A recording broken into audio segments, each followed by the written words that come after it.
Timur fajar cerah gemerlapan, mengusir kabut hitam, menggugah kaum muslimin, tinggalkan peraduan.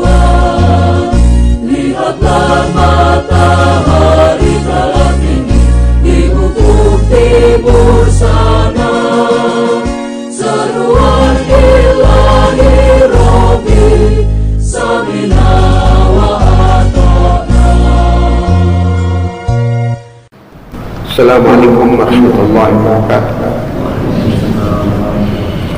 A'udzu billahi minasyaitonir rajim. Bismillahirrahmanirrahim.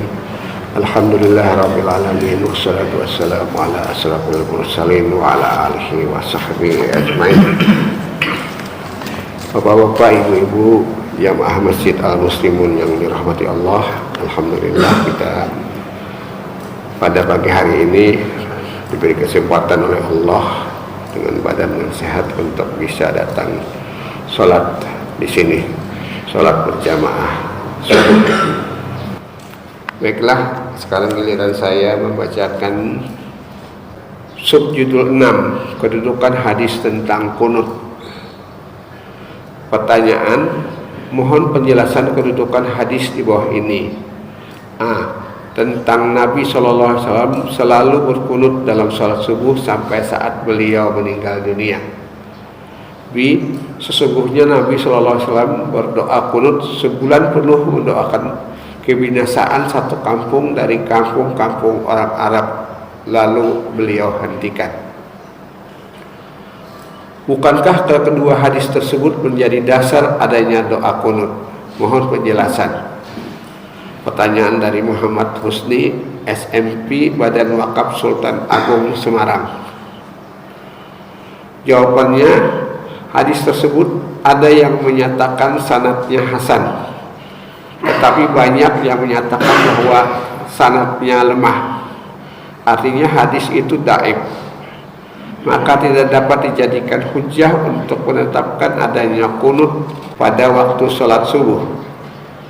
Adapun hadis kedua yang menerangkan bahwa Nabi pernah melakukan kunut selama 1 bulan, memang banyak yang meriwayatkan dan nilai sanadnya sahih. Hanya tidak dapat dijadikan dasar kunut hanya pada salat subuh saja. Nabi dikala itu diminta untuk mengirim orang-orang yang mengajarkan al-Islam pada desa-desa atau kabilah-kabilah Zakwan, Fi'lin, Hayyan, dan Ushayyah. Dan Nabi pun mengirimkan sahabatnya tetapi dibunuh. Lalu Nabi memerintahkan sahabatnya untuk berdoa kunut selama 1 bulan. Membaca doa kunut itu bukan hanya pada waktu sholat subuh saja, tetapi juga pada sholat lain seperti sholat zuhur, maghrib, dan isya. Jadi kesimpulannya memang ada tuntunan untuk melakukan kunut, tetapi untuk kunut nazilah, yakni dikala ada kesusahan yang menimpa umat Islam. Selanjutnya kita pindah ke subjudul lain, sujud nazilah atau kunut nazilah. Pertanyaannya, apakah menurut tarjih sampai saat ini disyariatkan sujud nazilah? Bagaimana caranya? Pertanyaan dari Siti Hindun, guru TK Abah, Syekh Ustadul Atpa Curug, Rejong, Lebong. Jawabannya, pertanyaan saudara seperti tertulis di atas adalah tentang sujud nazilah. Sampai sejauh ini kami belum mengetahui apa yang dimaksud dengan sujud nazilah itu. Barangkali yang saudara maksud kunut nazilah. Jika yang saudara maksudkan adalah kunut nazilah, maka pertanyaan saudara tersebut sudah terjawab dalam putusan Muktabar Tarjih di Wiradesa yang kemudian dimuat dalam buku himpunan putusan tarjih cetakan 1 halaman 368. Dalam putusan itu dijelaskan adanya 2 pendapat dalam memahami saat Nabi SAW menjalankan kunut nazilah sampai Allah menurunkan ayat 128 surah Ali Imran. A'udzubillahi minasyaitonir rajim. Laisa laka minal amri syai'un aw yatuba 'alaihim aw yu'adzibahum fa innahum zalimun. Tidak ada sedikit pun campur tangan dalam urusan mereka itu.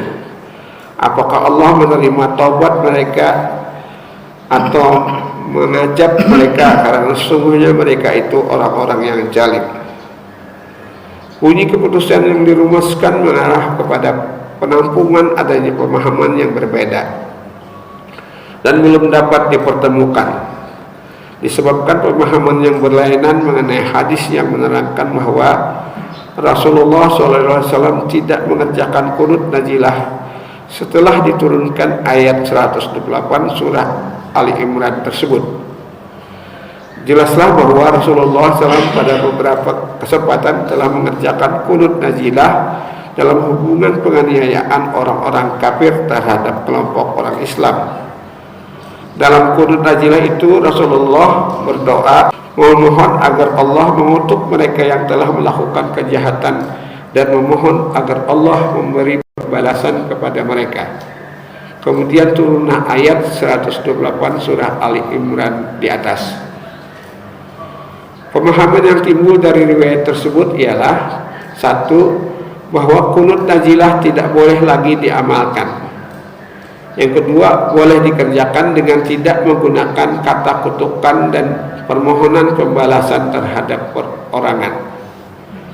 Demikian jawaban kami bila Anda tanyakan qunut nazilah. Jika yang saudara maksud adalah sujud tilawah, maka jawabannya dapat saudara lihat pada buku Himpunan Putusan Tarjih cetakan 3 halaman 357. Demikian saya membacakan buku Tanya Jawab Agama yang ditulis oleh tim Majelis Tarjih dan Tajrid pimpinan Pusat Muhammadiyah. Kita akhiri dengan membaca subhanakallahumma wa bihamdika asyhadu an la ilaha illa anta astaghfiruka wa atubu ilaik. Assalamualaikum warahmatullahi wabarakatuh.